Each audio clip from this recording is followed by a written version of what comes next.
Hello, আজ আমরা যে ক্লাসটি করতে চলেছি সেটি কারেন্ট অ্যাফেয়ার্স বেসিস। বিশেষ করে একটা সিরিজ করতে চলেছি যেখানে January to up to 2024, January 2024 to up to upcoming, যেমন মে, এখন চলছে জুন মাস। তো এরকম কন্টিনিউ প্রত্যেক মাসে কারেন্ট অ্যাফেয়ার্স টপিক ওয়াইজ থাকবে। এবং এই কারেন্ট অ্যাফেয়ার সিরিজটা করার উদ্দেশ্য এটাই যে আপকামিং যে সিজিএল এক্সামিনেশন বা রেলওয়ে বিভিন্ন এক্সামিনেশনগুলো আসতে চলেছে, এনটিপিসি থেকে, গ্রুপ ডি থেকে, এলপি টেকনিশিয়ান থেকে, এবং SSC, CHSL, MTS, WB, PSC যে ক্লার্কশিপ এবং মিসলেনিয়াসের যে ডেট দিয়ে দিয়েছে।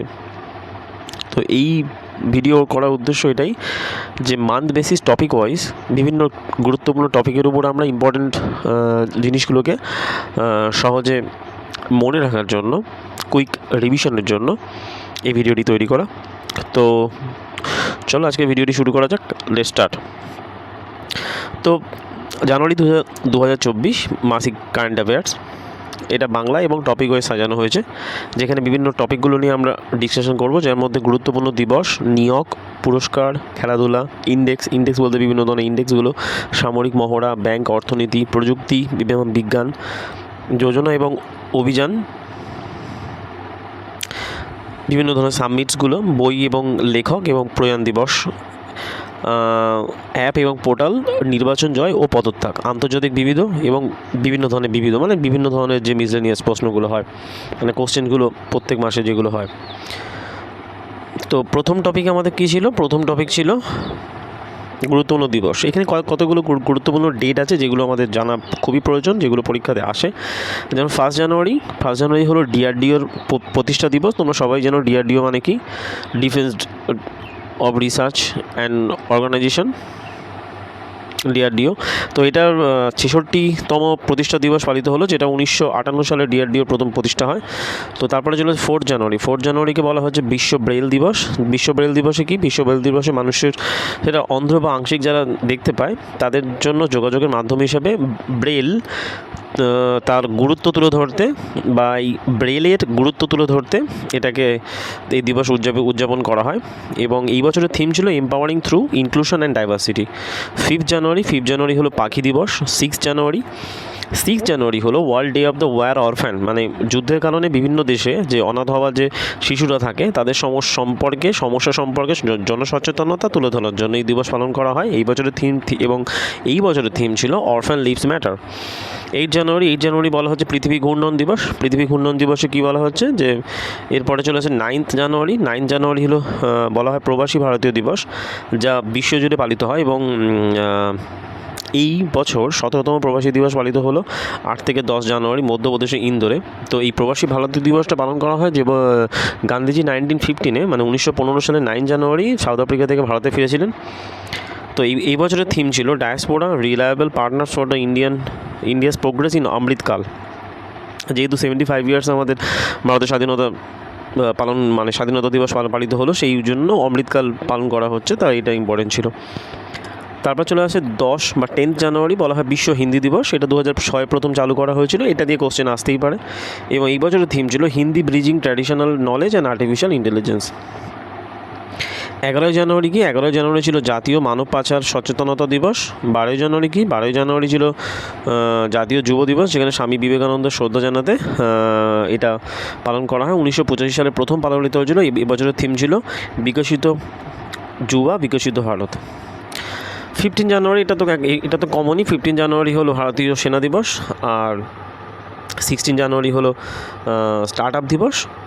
এর মধ্যে 20 জানুয়ারি হলো পেঙ্গুইন সচেতনতা দিবস। আর 24 জানুয়ারি হলো জাতীয় শিশু কন্যা দিবস। আর 25 জানুয়ারি হলো জাতীয় ভোটার দিবস, যদিও এই বছরের থিম ছিল nothing like voting, I have vote for sure. আর 30 জানুয়ারি হলো ভারতীয় শহীদ দিবস, সৈনিকদের শহীদ দিবস। তাহলে এখান থেকে আমরা কী পড়লাম? এখান থেকে আমরা ওই ডেটগুলো কমপ্লিট করলাম মোটামুটি। এগুলো ইম্পর্টেন্ট নেই। এরপরে যেটা চলে আসে সবথেকে ইম্পর্টেন্ট, যেটা নিয়োগ বা অ্যাপয়েন্টমেন্ট। এবার নিয়োগকে আমরা এখানে দুটো ভাগে ভাগ করেছি, একটা দেশের সাম্প্রতিক নিয়ম, আর একটা আন্তর্জাতিক নিয়োগ। তো দেশের সাম্প্রতিক নিয়োগগুলোর মধ্যে ইম্পর্টেন্ট কি মধ্যে পড়ছে 16th ফাইন্যান্স কমিশন। এটা খুবই ইম্পর্টেন্ট, এটা বিভিন্ন পরীক্ষায় আসবে। তো এটা হলো অরবিন্দ পাঙ্গারিয়া। এরপরে চলে আসছে ইন্ডিয়ান আর্মি প্রথম মহিলা সুবেদার নিযুক্ত হলেন কে? তিনি হলেন প্রীতি রাজাক। এরপর চলে আসছে কোশ্চেন যে সশস্ত্র সীমা বল বা এসএসবির ডিরেক্টর জেনারেল পদে নিযুক্ত হলেন কে? তিনি হলেন দলজিৎ সিং চৌধুরী। পেপসিকো ইন্ডিয়ার নতুন সিইও কে হলেন? তিনি হলেন জগরুত কাটেচা। ট্রাই, যাকে বলা হয় telecom regulatory authority of India, এর নতুন চেয়ারম্যান কে নিযুক্ত হয়েছেন? তিনি হলেন অনিল কুমার লাহোতি। মহারাষ্ট্রের প্রথম মহিলা ডিজিপি নিযুক্ত হয়েছেন কে? রশ্মি শুক্লা। কেন্দ্রীয় বিদেশ মন্ত্রকের মুখপাত্র নিযুক্ত হলেন রণধীর জয়সওয়াল। নালসার এক্সিকিউটিভ চেয়ারপারসন হলেন কে? সঞ্জীব খান্না। সুপ্রিম কোর্টের লিগ্যাল সার্ভিস কমিটির চেয়ারম্যান নিযুক্ত হলেন কে? তিনি হলেন বি.আর. গাভাই। রেলওয়ে বোর্ডের সেক্রেটারি নিযুক্ত হলেন কে? তিনি হলেন অরুণ নায়ার। এবং সেবির এক্সিকিউটিভ ডিরেক্টর হলেন কে? বলা হয় জি.আর. মোহন রাও বা গোবিন্দিয়াপল্লী রামমোহন রাও। অল ইন্ডিয়া রাবার ইন্ডাস্ট্রি অ্যাসোসিয়েশনের প্রেসিডেন্ট কে হলেন? তিনি হলেন শশী কুমার সিং। পশ্চিমবঙ্গের নতুন চিফ সেক্রেটারি পদে নিযুক্ত হলেন কে? তিনি হলেন ভগবতী প্রসাদ গোপালিকা। এটা আমাদের বিভিন্ন ডাব্লিউবি পরীক্ষা কোশ্চেন আসতেই পারে। ভারতীয় নৌবাহিনীর সাউদার্ন নেভাল কমান্ডের হেডকে নিযুক্ত হলেন? তিনি হলেন rear admiral Utpal Kundu. NIIFL এর এমডি নিযুক্ত হলেন কে? এমডি এবং সিইও নিযুক্ত হলেন কে? তিনি হলেন সঞ্জীব কুমার আগরওয়াল। ইন্ডিয়ান অলিম্পিক অ্যাসোসিয়েশনের সিইও নিযুক্ত হলেন কে? তিনি হলেন রঘুরাম আইয়ার। নেভাল অপারেশন বিষয়ক ডিরেক্টর জেনারেল নিযুক্ত হলেন কে? তিনি হলেন ভাইস অ্যাডমিরাল A.N. প্রামথ। NARCL বা ন্যাশনাল রিকনস্ট্রাকশন অফ ইন্ডিয়া লিমিটেডের এমডি এবং সিইও নিযুক্ত হলেন কে? তিনি হলেন পি সন্তোষ। CISF-এর ডিজি নিযুক্ত হলেন কে? তিনি হলেন নীনা সিং। CRPF-এর ডিজি হলেন অনিশ দয়াল সিং। আর ITBP-র ডিজি হলেন রাউস রাজগোত্র। এখানে ইম্পর্টেন্ট যেটা সেটা হলো CISF-এর যে ডিজি হয়েছে তিনি কিন্তু একজন মহিলা, সুতরাং এটা আসার চান্স বেশি। তারপরে এই Naval operation director general, Indian Olympic অ্যাসোসিয়েশনের সিইও, সবই মোটামুটি ইম্পর্টেন্ট, তার মধ্যে এইগুলো বেশি ইম্পর্টেন্ট। তারপরে এই যে ভারতীয় নৌবাহিনী সাউদার্ন নেভাল কমান্ডের কে নিযুক্ত হয়েছেন হেড, পশ্চিমবঙ্গের chief secretary, all India rubber industry association, এটা কিন্তু বেশ আনকমন কোশ্চেন, এরকম আসে না, বাট আসতেই পারে। তো যাই হোক, এগুলো আমরা সবই পড়লাম। এরপরে চলে আসে সাম্প্রতিক আন্তর্জাতিক নিয়োগ। আন্তর্জাতিক নিয়োগগুলোর মধ্যে পড়ছে যে ওয়ার্ল্ড ট্রেড অর্গানাইজেশন বা বলা হয় WTO এর ভারতের রাষ্ট্রদূতকে? তিনি হলেন সেন্থিল পান্ডিয়ান। WHO বা ওয়ার্ল্ড হেলথ অর্গানাইজেশন এর বোর্ডের আমেরিকার প্রতিনিধিকে? তিনি হলেন বিবেক মূর্তি। বিমস্টেকের সেক্রেটারি পদে নিযুক্ত হলেন কে? তিনি হলেন ইন্দ্রমণি পান্ডে। এরপরে চলে আসছে বলা হয়েছে যে আনইনড্রয়েড বা international institution of the unification of private governing কাউন্সিলের সদস্য কে হয়েছেন? তিনি হলেন উমা শেখর। ইউরোপিয়ান ইনভেস্টমেন্ট ব্যাংকের প্রেসিডেন্ট হয়েছে কে? নাদিয়া কালভিনো। কঙ্গোর প্রেসিডেন্ট হয়ে নিযুক্ত হয়েছেন কে? তিনি হলেন ফেলিক্স অ্যান্টিনো সিস্কেদি সিলম্বো। ফোনপের ইন্টারন্যাশনাল পেমেন্ট ডিভিশনের সিইও হয়েছেন কে? তিনি হলেন রিতেশ পেইন। তো এখানে সব কটা ইম্পর্টেন্ট, এগুলো বেশ আমরা শর্টে দেখে নিলাম, আশা করি এগুলো আমরা পড়বো সব। যাই হোক, তারপরের যে পার্টটা টপিকটা সেটা হলো নির্বাচন এবং পদত্যাগ। এর মধ্যে ইম্পর্টেন্ট এইগুলো যে বাংলাদেশের প্রধানমন্ত্রী হিসাবে নিযুক্ত হয়েছেন কে? তিনি হলেন শেখ হাসিনা। ভুটানের প্রধানমন্ত্রী হিসেবে নিযুক্ত হয়েছেন, দ্বিতীয়বার নিযুক্ত হয়েছেন, আর ওদিকে বাংলাদেশে উনি পঞ্চমবার নিযুক্ত হয়েছেন শেখ হাসিনা। তো ভুটানের প্রধানমন্ত্রী হিসেবে দ্বিতীয়বার নিযুক্ত হলেন কে? তিনি হলেন সেরিং টোবগে। নভেম্বর বিহারে মুখ্যমন্ত্রী পদে শপথ নিলেন কে? তিনি হলেন Nitish Kumar, November 9th time. ফ্রান্সের প্রধানমন্ত্রী হলেন কে? গ্যাব্রিয়েল অট্টাল। ডেনমার্কের রাজা হলেন কে? তিনি হলেন ফ্রেডরিক অ্যান্ড্রি হেনরি ক্রিশ্চিয়ান। কুয়েতের প্রধানমন্ত্রী কে হলেন? শেখ মোহাম্মদ সাবা আল সালেম আল সাবা। আফ্রিকান নেশন চ্যাড এর প্রধানমন্ত্রী হয়েছেন কে? তিনি হলেন সুসেস মাসারা। গুয়েতেমালার রাষ্ট্রপতি হয়েছেন বা শপথ নিয়েছেন কে? তিনি হলেন বার্নার্ডো আরেভালো। তাইওয়ানের রাষ্ট্রপতি হয়েছেন কে? উইলিয়াম লাই। আর এখান থেকে আমরা যে কটা বললাম নির্বাচন এবং পদত্যাগ খুব ইম্পর্ট্যান্ট, বিশেষ করে এই কুয়েত, মালি, এই কুয়েত, তাইওয়ান, গুয়েতেমালা এগুলো পড়তেই পারে। সুতরাং নামগুলো একবার চোখে পড়া থাকলে কোশ্চেন আসলে বলা যেতে পারে, অ্যান্সার করা যেতে পারে। তাহলে এই যেমন এই তাইওয়ানের রাষ্ট্রপতি উইলিয়াম লাই, গুয়েতেমালার রাষ্ট্রপতি বার্নার্ডো আরেভালো। এরপরের টপিক পুরস্কার। বিভিন্ন পুরস্কারগুলোর মধ্যে কি অসম বৈভব অ্যাওয়ার্ড 2023 কে পেয়েছেন? তিনি প্রাক্তন প্রধান বিচারপতি রঞ্জন গগৈ। কুভেম্পু রাষ্ট্রীয় পুরস্কার পেলেন কে? তিনি বাংলা সাহিত্যিক শীর্ষেন্দু মুখোপাধ্যায়। এটা সাহিত্য রিলেটেড পুরস্কার। মরণোত্তর তেনজিং নোরগে অ্যাওয়ার্ড পেলেন কে? সবিতা কানম্বল। MS স্বামীনাথন অ্যাওয়ার্ড পেলেন কে? Professor BR Kamboj. Best brands award 2023 পেয়েছেন কে? Kohinoor group. Cleanest Ganga town কে হয়েছে? বারাণসী। ভারতের সবথেকে পরিষ্কার পরিচ্ছন্ন শহরে তকমা পেল কে? ইন্দোর এবং সুরাট। বেস্ট এয়ারপোর্ট অ্যাওয়ার্ড জিতল কে? বেঙ্গালুরু এবং দিল্লি। প্রথম মহিলা হিসাবে বেস্ট এনভায়রনমেন্ট অফিসার অ্যাওয়ার্ড জিতলেন কে? দীপা ভান্ডারে। অশ্বারোহী খেলার জন্য প্রথম মহিলা হিসাবে অর্জুন পুরস্কার পেল কে? দিব্যাকৃতি সিং। সম্প্রতি পদ্মভূষণ সম্মানে সম্মানিত হয়েছেন কে? মিঠুন চক্রবর্তী। পিউবার্টি male athlete of the year সম্মানে ঠিক ভূষিত হয়েছেন কে? Virat Kohli.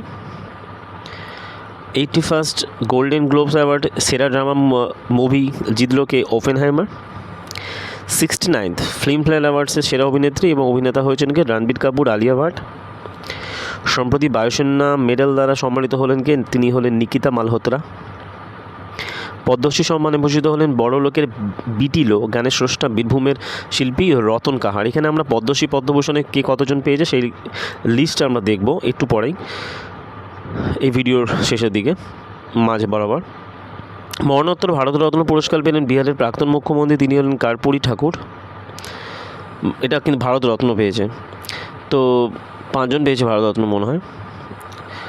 Colonel CK Naidu life time achievement award পেলেন রবি শাস্ত্রী এবং ফারুক ইঞ্জিনিয়ার। নৃত্যকলানিধি বেস্ট পুরস্কার জিতলেন ক্লাসিক্যাল নৃত্যশিল্পী Vasantha Lakshmi Narasimhachari. 75th creative arts Emmy awards পেলেন Barack Obama. Best FIFA men's player 2023 award পেলেন Lionel Messi, Argentina. FIFA women player 2023 পেয়েছেন Aitana Bonmati, Spain. FIFA men's goalkeeper পেয়েছেন Ederson Moraes, Brazil. Puskas award Guilherme Madruga, Brazil. Best country tackling plastic waste Lemala camp, সেটা হলো Tanzania. Best country for addressing the climate change ওয়েভা, বলা হয় South Africa. Best country for the positive tourism বলা হয় wild life act, south Africa. তাহলে এখান থেকে কতগুলো পুরস্কার আমরা দেখলাম। এরপরে যেটা চলে আসবো সেটা হলো যে সাহিত্য একাডেমি পুরস্কার। সাহিত্য একাডেমি পুরস্কার বাংলায় পেয়েছে জলের উপর বাণী উপন্যাস, লেখক হলেন স্বপ্নময় চক্রবর্তী। হিন্দিতে পেয়েছে মুঝে পেহচানো উপন্যাস এবং এটা লেখক সঞ্জীব। আর ইংরেজিতে পেয়েছে রিকুইয়েম ইন রাগা জানকী, এর লেখক হলেন নীলম সারণ গৌড়। এরপরে চলে আসে কয়েকটি পদ্ম পুরস্কার এবং তাদের সংখ্যা। যেমন পদ্মবিভূষণ পেয়েছেন এখান থেকে 5 জন। বৈজয়ন্তীমালা বালি যেমন শিল্পকলা তামিলনাড়ুতে। কনিদেলা চিরঞ্জীবী শিল্পকলা অন্ধ্রপ্রদেশ। M ভেঙ্কাইয়া নাইডু জনপরিষেবা অন্ধ্রপ্রদেশ। বিন্দেশ্বর পাঠক মরণোত্তর সমাজসেবা, তিনি বিহার। এবং পদ্ম সুব্রমণিয়াম শিল্পকলা তামিলনাড়ু। আর পদ্মবিভূষণ পেয়েছেন 5 জন। পদ্মভূষণ পেয়েছেন 17 জন। তার মধ্যে মিঠুন চক্রবর্তী আছে বাংলা থেকে, পশ্চিমবঙ্গ থেকে সত্যব্রত মুখোপাধ্যায় যিনি জনপরিষেবা পশ্চিমবঙ্গ, এই 2 জন পশ্চিমবঙ্গ থেকে আছে। এবং বাকি ওই উষা উথুপ, মানে অর্থাৎ টোটাল 3 জন। তাহলে 17 জনের মধ্যে 3 জন বাংলা থেকে আছে, উষা উথুপ পশ্চিমবঙ্গ থেকে পেয়েছে। তাহলে এইগুলো সংখ্যাটা মনে রাখলেই হবে। আর 110 জন পেয়েছে যথাক্রমে পদ্মশ্রী সম্মান। তার মধ্যে নারায়ণ চক্রবর্তী পশ্চিমবঙ্গ থেকে, ঠিক রতন কাহার শিল্প ইত্যাদি ইত্যাদি। এবং ঠিক দুখু মাঝি সমাজসেবা পশ্চিমবঙ্গ থেকে, একলব্য শর্মা বিজ্ঞান ইঞ্জিনিয়ারিং পশ্চিমবঙ্গ থেকে, নেপালচন্দ্র সূত্রধর শিল্পকলা পশ্চিমবঙ্গ থেকে মরণোত্তর, সনাতন রুদ্র পাল শিল্পকলা পশ্চিমবঙ্গ থেকে। এগুলো বিভিন্ন পরীক্ষায় কোশ্চেন আসতেই পারে, যে বিশেষ করে যে আপকামিং যে PSC মিসলেনিয়াস। যাই হোক, তার মানে টোটাল পেয়েছে কতজন? 132 জন পেয়েছে। তার মধ্যে 110 জন হলো পদ্মশ্রী, 117 জন হলো পদ্মভূষণ এবং 5 জন হলো পদ্মবিভূষণ। এরপরে চলে আসছে খেলাধুলার মধ্যে কী হচ্ছে? প্রবীণতম খেলোয়াড় হিসেবে গ্র্যান্ড স্ল্যাম টাইটেল জিতল কে? তিনি হলেন ভারতের Rohan Bopanna. ICC men's ODI cricketer of the year 2023 সম্মানে ভূষিত হলেন কে? তিনি হলেন Virat Kohli. FIH hockey women world cup জিতল কে? তিনি হলেন নেদারল্যান্ড। 2027 সালে ওয়ার্ল্ড কাপ চ্যাম্পিয়ন্স হোস্ট করবে কে? চ্যাম্পিয়ন্স ট্রফি যেটা হোস্ট করবে কে? বলা হয় যে ওয়ার্ল্ড টেস্ট চ্যাম্পিয়নশিপ হোস্ট করবে হচ্ছে ইংল্যান্ড। 2024 অস্ট্রেলিয়ার ওপেন মেন সিঙ্গেল টাইটেল জিতলো ইতালির জানানিক সিনার। 2024 ওপেন ওমান জিতলো, অস্ট্রেলিয়ান ওপেন ওমান জিতলো বেলারুশের Aryna Sabalenka. International wushu federation female athlete of the year সম্মানে ঠিক ঘোষিত হলেন ভারতের উশু খেলোয়াড় নাওরেম রাশিবিনি। এটা খুব ইম্পর্ট্যান্ট। তো 13th খেলো ইন্ডিয়া ইউথ গেমসের উদ্বোধন হলো কোথায়? সেটা হলো চেন্নাই। আগামী 5 বছরের জন্য আইপিএলের টাইটেল স্পন্সর হচ্ছে Tata group. International sports personality of the year award জিতলো কে? ফিফার president Gianni Infantino. Spanish super cup title জিতলো কে? Real Madrid. ICC under nineteen world cup host করবে কে? South Africa. World woman rapid championship 2023 রুপোর মেডেল জিতলেন কে? তিনি হলেন মহিলা দাবাড়ু গ্র্যান্ড মাস্টার কনেরু হাম্পি। 150 টি20 ইন্টারন্যাশনাল প্লেয়ার হিসেবে প্রথম ক্রিকেটার হলেন কে? তিনি হলেন রোহিত শর্মা। পোল্যান্ডকে পরাজিত করে ইউনাইটেড কাপ 2024 পেল কে? জার্মানি। প্রাইম ভলি লিগ এর ব্র্যান্ড অ্যাম্বাসাডার হলেন ঋতিক রোশন। তার এখান থেকে আমরা মোটামুটি খেলাধুলার রিলেটেড ইম্পর্টেন্ট কারেন্ট অ্যাফেয়ার্সগুলো দেখলাম। এরপরে চলে আসছে যেটা ইম্পর্টেন্ট, সেটা হলো ইন্ডেক্সগুলো খুবই ইম্পর্টেন্ট। ইন্ডেক্সের মধ্যে পড়ছে যেমন বলা হয় ক্যান্সারের কারণে মৃত্যুর তালিকায় এশিয়ার মধ্যে প্রথম ভারতের স্থান কত? সেটা হলো দ্বিতীয়। ওয়ার্ল্ডের বেস্ট এয়ারপোর্ট 2023 সেটা হলো সিঙ্গাপুরের Changi airport. Best city for the Indian woman in 2023 প্রথম স্থান অধিকার করেছে চেন্নাই। ভারতের সবথেকে নোংরা শহরের তকমা পেল পশ্চিমবঙ্গের হাওড়া। ফোর্বস রিপোর্ট অনুযায়ী বিশ্বের সবথেকে শক্তিশালী মুদ্রা কুয়াতের দিনার। ফোর্বসের গোল্ড রিজার্ভ র্যাঙ্কিং ভারতের স্থান কত? সেটা হলো 9ম। এখানে প্রথম আছে আমেরিকা। হেলদি পাসপোর্টের ইন্ডেক্সে ভারতের স্থান কত? 80। গ্লোবাল লিডার ইন ট্রাস্ট তকমা পেল ভারত। বিশ্বের 4র্থ বৃহত্তম stock market Bharat. World top selling auto maker in 2023 তালিকায় পেয়েছে টয়োটা কোম্পানি।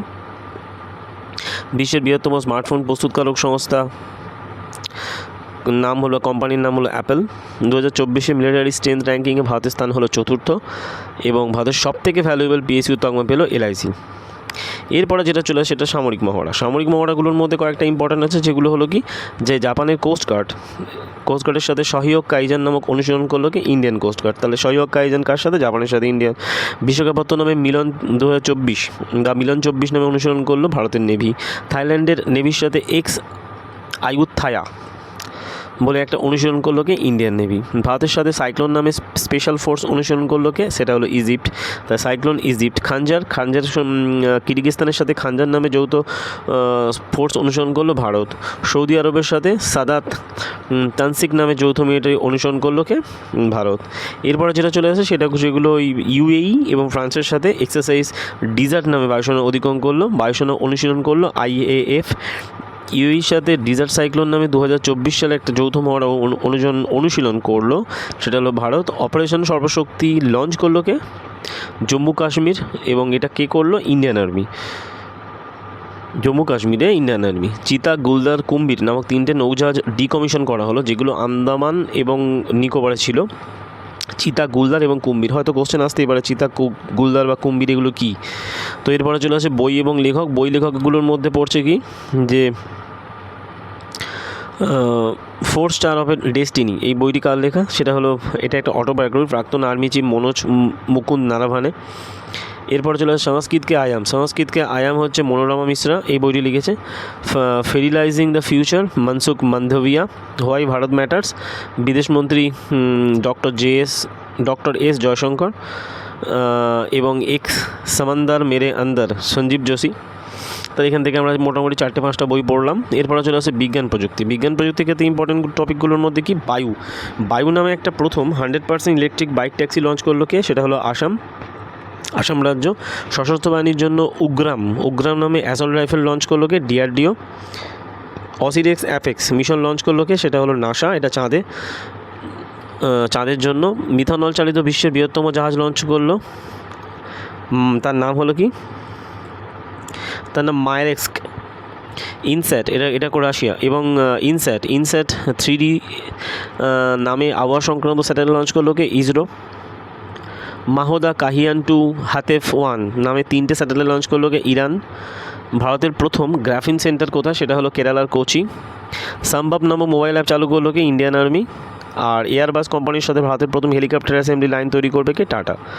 এবং ভারতের 5G ইনোভেশন ল্যাব তৈরির জন্য রিলায়েন্স জিও কোম্পানির সাথে চুক্তি করেছে কে? OnePlus। গ্র্যাভিটি 1 নামক রকেট লঞ্চ করলো চীনের প্রাইভেট কোম্পানি অরিয়েন্ট স্পেস। আর আইনস্টাইন প্রোব স্যাটেলাইট মহাজাগতিক উজ্জ্বলতা নিরীক্ষণের জন্য লঞ্চ করলো কে? চীন। তাহলে এখান থেকে গ্র্যাভিটি 1 রকেট লঞ্চ করেছে চীন, আবার আইনস্টাইন প্রোব রকেটও লঞ্চ করলো কি? মহাজাগতিক রশ্মির বা উজ্জ্বলতা নিরীক্ষণের জন্য, সেটা চীন। এরপরে চলে আসে ব্যাংক এবং অর্থনীতি। ব্যাংক এবং অর্থনীতির মধ্যে পড়ছে যে ব্যাংকের HDFC ব্যাংকের চেয়ারম্যানকে? তিনি হলেন অতনু চক্রবর্তী। তিনি আবার 3 বছরের জন্য নিযুক্ত হলেন। সিনিয়র সিটিজেনদের জন্য ইন্সপায়ার প্রোগ্রাম চালু করলো কে? সেটা হলো বন্ধন ব্যাংক। ইন্সপায়ার বলে প্রোগ্রাম চালু করেছে বন্ধন ব্যাংক সিনিয়র সিটিজেনদের জন্য। এশিয়ান ডেভেলপমেন্ট ব্যাংকের এক্সিকিউটিভ ডিরেক্টরকে? তিনি হলেন বিকাশশীল এশিয়ান এডিবি বা Asian development bank executive director. ভারতের প্রথম AI ইউনিকর্ন হলো কে? বলা হয় যে কৃত্রিম কোম্পানি, কৃত্রিম। DCB ব্যাংকের MD এবং CEO হয়েছে কে? তিনি হলেন অচ্যুতান কুট্টি। ভারতের প্রথম দুটো ক্রেডিট কার্ড মাইলস্টোন করলো কে? সেটা করলো HDFC ব্যাংক। এবং কোটাক মাহিন্দ্রা ব্যাংকের MD CEO হয়েছে কে? তিনি হলেন অশোক ভাম্বানি। যোজনা এবং অভিযানের মধ্যে কি পড়ছে? যোজনা অভিযানের মধ্যে পড়ছে যে মাই স্কুল মাই প্রাইড, এটা লঞ্চ করেছে কে? সেটা হলো হিমাচল প্রদেশ। হামারা সংবিধান হামারা সম্মান লঞ্চ, এটা করেছে কে? Vice president Jagdeep Dhankhar. রামলালা দর্শন স্কিম লঞ্চ করেছে কে? সেটা হলো ছত্তিশগড়। প্রেরণা প্রোগ্রাম লঞ্চ করেছে কেন্দ্রীয় শিক্ষা মন্ত্রক। যুব নিধি লঞ্চ করলো কি? কর্ণাটক। বিনামূল্যে 200 ইউনিট পর্যন্ত বিদ্যুৎ প্রদান করার জন্য গৃহা জ্যোতি স্কিম লঞ্চ করেছে তেলেঙ্গানা। আর্টিফিশিয়াল রিপ প্রজেক্ট লঞ্চ করলো কি? মৎস্যজীবীদের সহায়তার জন্য কেরাল সরকার। অপারেশন অমৃত কেরালা লঞ্চ করলো কি? অ্যান্টিবায়োটিক অপব্যবহার কমাতে, অপারেশন অমৃত Kerala.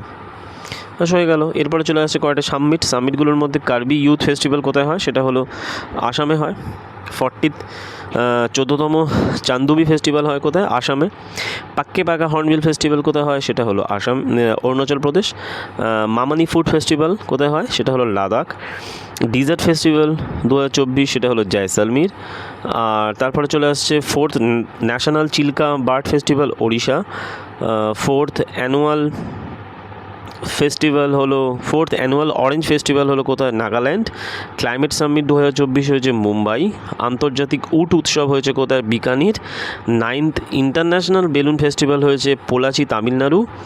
5th economic forum summit হয়েছে সুইজারল্যান্ডের ড্যাভোসে। ইউক্রেন পিস সামিট হয়েছে সুইজারল্যান্ড।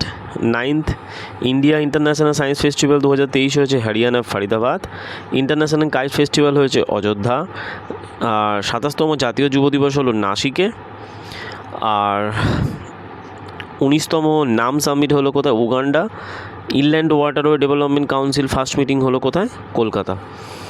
ব্যাস হয়ে গেল। এখান থেকে তাহলে এই যে সামিট থেকে অনেক কটা ইম্পর্টেন্ট, যেমন কার্বি, পাক্কে পাগা, মামানি, ডিজার্ট ফেস্টিভ্যাল, তারপরে আন্তর্জাতিক উট উৎসব। তাহলে ডিজার্টটা জয়সালমীর, উটটা বিকানির। অরেঞ্জ উৎসব নাগাল্যান্ড, তারপরে চিল্কা ওটা ওড়িশা, কাইট ফেস্টিভ্যাল অযোধ্যা, এগুলো ইম্পর্টেন্ট। যাই হোক, তারপরে চলে আসছে আন্তর্জাতিক বিবিধগুলোর মধ্যে কী আসছে? আন্তর্জাতিক বিবিধগুলোর মধ্যে আসছে বলা হয় 2024 ব্রিক্সে সভাপতিত্ব করবে কারা? সেটা হলো Russia. UNESCO world heritage summit সভাপতিত্ব করবে কে? সেটা হলো ভারত। ভারতের সাথে গ্রিন ফুয়েলস অ্যালিয়েন্স করলো কে? সেটা হলো ফ্রান্স। শ্রীলঙ্কার ক্যান্ডিতে ক্যাম্পাস চালু করতে চলেছে কোন IIT? সেটা IIT মাদ্রাস। সমকামী বিবাহকে বৈধতা দিতে বিলের খসড়া করলো কে? সেটা হলো গ্রিস। 2024 সালে প্রথম ঘূর্ণিঝড় আঘাত হানলো মাদাগাস্কারে, তার নাম কি? আলভারো। এরপর যেটা চলে আসছে যে world first malaria vaccine programme শিশুদের জন্য লঞ্চ করলো কে? সেটা ক্যামেরুন। চাঁদের মাটি স্পর্শ করা পঞ্চম দেশ হলো জাপান। 721 ফুট উচ্চতার রাম মন্দির তৈরি হচ্ছে কোথায়? অস্ট্রেলিয়া। এবং ফিলিপাইন্সকে ব্রাহ্মোস মিসাইল রপ্তানি করতে চলেছে ভারত। আর যেটা শেষ টপিক সেটা হলো মিসলেনিয়াস বা বিবিধ। এটা আমাদের দেশেও বলতে বলা যেতে পারে যে 100টির বেশি গানের ভাষায় গান গেয়ে গিনিস রেকর্ড তৈরি করলো কেরালার সুচেতা সতীশ। 21.8 কিলোমিটার দীর্ঘ ভারতের বৃহত্তম সমুদ্র ব্রিজ অটল সেতু লঞ্চ হলো কোথায়? মুম্বাইতে। ভারতের প্রথম ডার্ক স্কাই পার্ক দেখায়, সেটা হলো মহারাষ্ট্রের পেঞ্চ টাইগার রিজার্ভে। ওড়িশায় ময়ূরভঞ্জ জেলায় লাল পিঁপড়ের চাটনি এটা জিআই ট্যাগ পেল। পশ্চিমবঙ্গের টাঙ্গাইল, কোড়িয়াল এবং গড়তসারি জিআই ট্যাগ পেল। সুন্দরবনে মৌবান মধু জিআই ট্যাগ পেল। পশ্চিমবঙ্গের রাজ্য সঙ্গীত হলো বাংলার মাটি বাংলার জল। ভারতের প্রথম রাজ্য হিসাবে রিজেনারেটিভ ট্যুরিজম লঞ্চ করলো কে, সেটা হলো গোয়া। এবং ভারতের নবম ক্লাসিক্যাল ল্যাঙ্গুয়েজ হলো ফার্সি ভাষা। আর বিশ্বের প্রথম ব্ল্যাক টাইগার সাফারি হলো ওড়িশাতে। বিশ্বের সবথেকে উঁচু আম্বেদকর মূর্তি হলো অন্ধ্রপ্রদেশের বিজয়ওয়াড়াতে। ভারতের প্রথম কেন্দ্রীয় অর্থ সাহায্যে গরু অভয়ারণ্য হলো উত্তরপ্রদেশের মুজফ্ফরনগরে। উত্তর পূর্ব ভারতের প্রথম ন্যাচুরোপ্যাথি হসপিটাল হলো আসামের ডিব্রুগড়। বিহারের পর 10 দিনব্যাপী কাস্ট সেন্সাস হলো কোথায়, অন্ধ্রপ্রদেশ। এবং 47তম কলকাতা বইমেলার থিম কান্ট্রি ছিল ইউনাইটেড কিংডম। তাহলে মোটামুটি আমরা এই জানুয়ারি 2024-এর যাবতীয় কোশ্চেন্সগুলো ফলো করলাম বা দেখলাম। এবং এর থেকে অনেক কিছু টপিক জানুয়ারি এগুলো বিভিন্ন পরীক্ষায় আসবে। তো পরের ভিডিওটি হবে ফেব্রুয়ারি মাসের এরকম বিভিন্ন টপিক ওয়াইজ কোশ্চেন্সগুলো। তো দেখা হচ্ছে পরের ভিডিওতে। ভিডিওটি ভালো লাগলে চ্যানেলটিকে সাবস্ক্রাইব করো, ভিডিওটিকে লাইক করো, শেয়ার করো। ওকে।